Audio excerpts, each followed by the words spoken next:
महिष्मती के राजकुमार का स्वागत है। प्रणाम।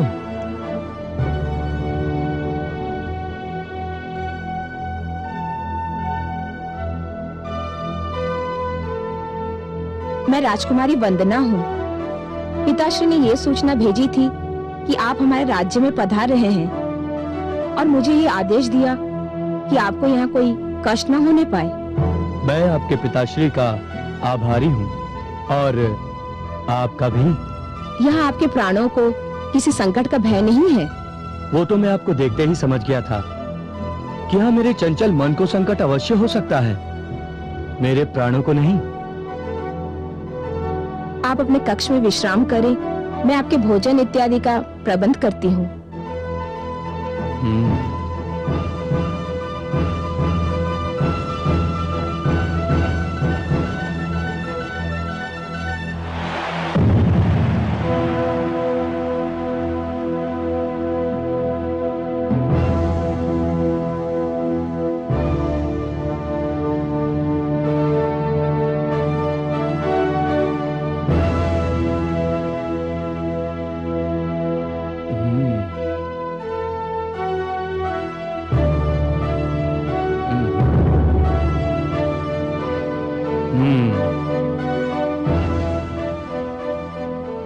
भगवान मुझ पर कृपालु है।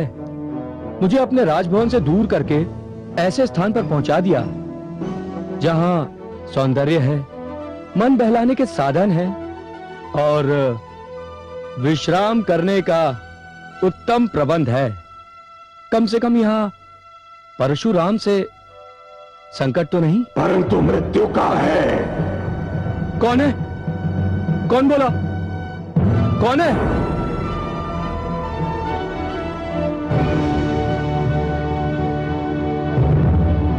कौन है?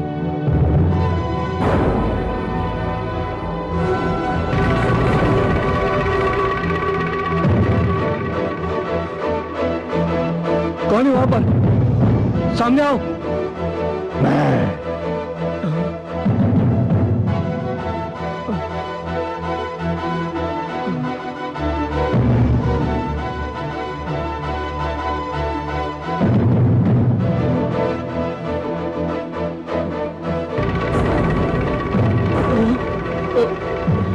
तेरी भांति कायर नहीं हूं जो एक निहत्थे पर आक्रमण करे।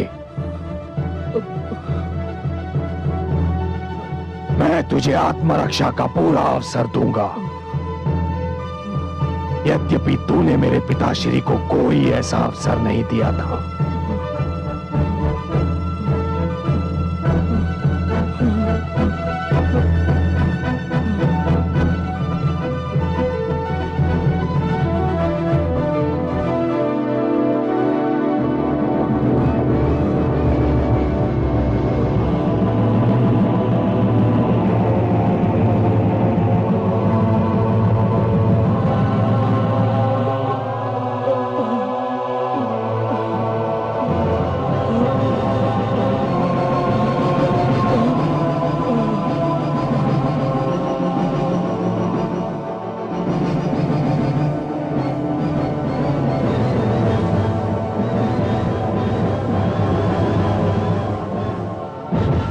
उठा तलवार।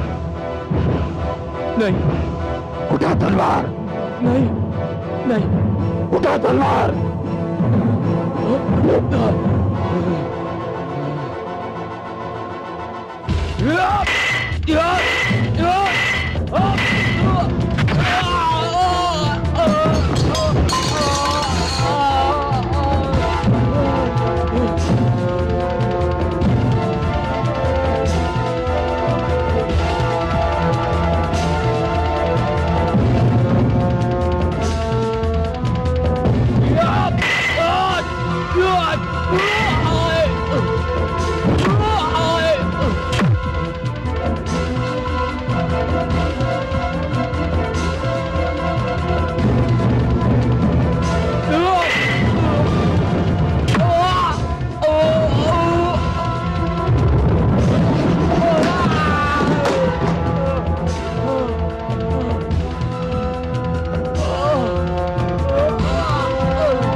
नहीं नहीं नहीं नहीं।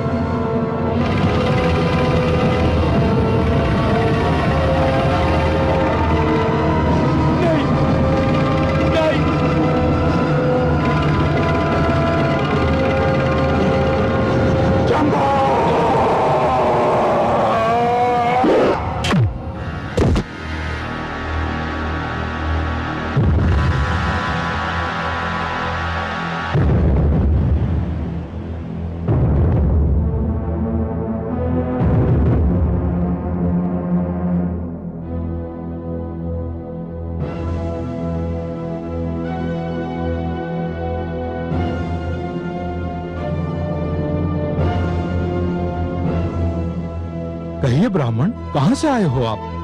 मैं आपको पहली बार यहाँ देख रहा हूँ। कौन हो आप? हाँ श्रीमान, मैं यहाँ पहली बार आया हूँ।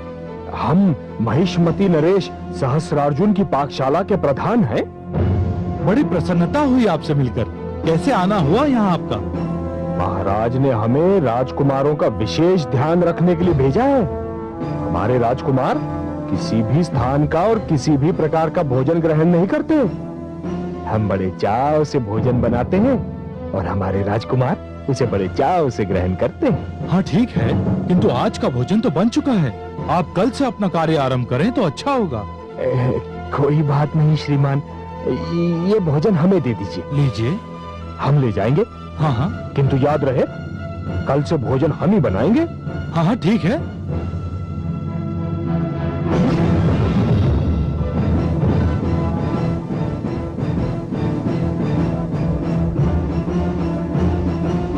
द्वारपाल, हटिए हटिए। कहाँ जा रहे हो आप? अरे राजकुमारों को भोजन कराने। तनिक पकड़िए। हाँ। पकड़िए, ठीक से पकड़िए, ठीक से पकड़िए।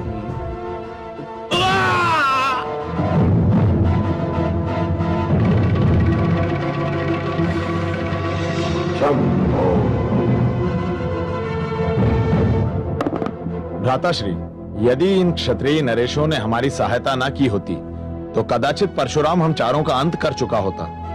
लगता है कि अनामिका के अपहरण का निर्णय करके हम चारों ने कोई बहुत बड़ी भूल की थी। नहीं अनुज, भूल हमारे निर्णय में नहीं, हमारे अनुमान में थी। अर्थात? यदि अनामिका हमारे हाथ आ जाती तो निसंदेह हम परशुराम को शांति वार्ता के लिए बाध्य कर सकते थे। किंतु हमने यह अनुमान नहीं किया था कि अनामिका अपने आदर की रक्षा के लिए आत्महत्या भी कर सकती है। वो अपने आदर को इतना महत्व देती है कि आदर की रक्षा कैसे की जाती है ये तो वही जानते हैं जिन्हें ईश्वर ने आदर और सम्मान का बहुमूल्य धनकोष प्रदान किया हो। तुम जैसे निर्लज्ज क्या जाने कि संसार में आदर और सम्मान की क्या महत्ता है। कौन हो तुम? आश्चर्य है कि अपनी मृत्यु को इतना निकट देखकर भी उसे पहचान नहीं पा रहे हो। परशुराम,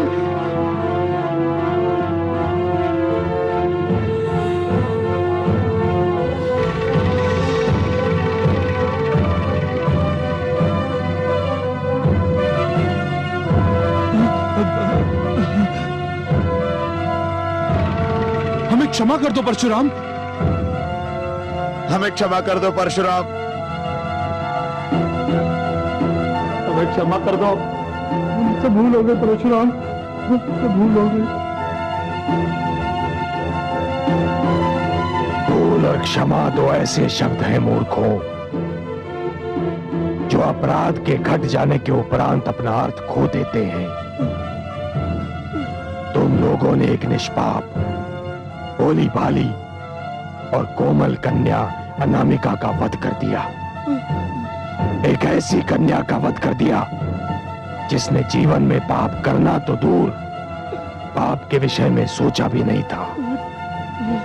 एक ऐसी कन्या जिसने जीवन को अभी निकट से देखा भी नहीं था, जाना भी नहीं था। हम तो केवल अपने पिताश्री की रक्षा करने का प्रयास कर रहे थे परशुराम। उसकी रक्षा का प्रयास जो मानव होते हुए भी दैत्य से कम नहीं, जिसने क्षत्रिय धर्म को एक क्रूर अर्थ देने का दुष्कर्म किया, नहीं, तुमने उसकी रक्षा का नहीं, उसके अपराध में सहयोग देने का प्रयास किया था, और तुम दोनों को इसका दंड अवश्य मिलेगा। नहीं नहीं, इस कक्ष में शस्त्र ही शस्त्र पड़े हैं। जाओ, जो शस्त्र चाहो उठाओ। मैं तुम्हें युद्ध किए बिना नहीं मारूंगा। जाओ जाओ, उठाओ शस्त्र।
परशुराम, मुझे क्षमा कर दो, मुझे क्षमा कर दो परशुराम।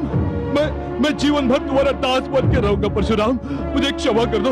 नहीं, मुझे क्षमा कर दो, मुझे क्षमा कर दो, मुझे क्षमा कर दो परशुराम, मुझे क्षमा कर दो, मुझे क्षमा कर दो। मैं जीवन भर तुम्हारा दास बन के रहूंगा परशुराम। नहीं नहीं नहीं नहीं नहीं, मुझे क्षमा कर दो, मुझे क्षमा कर दो परशुराम, परशुराम मुझे क्षमा कर दो।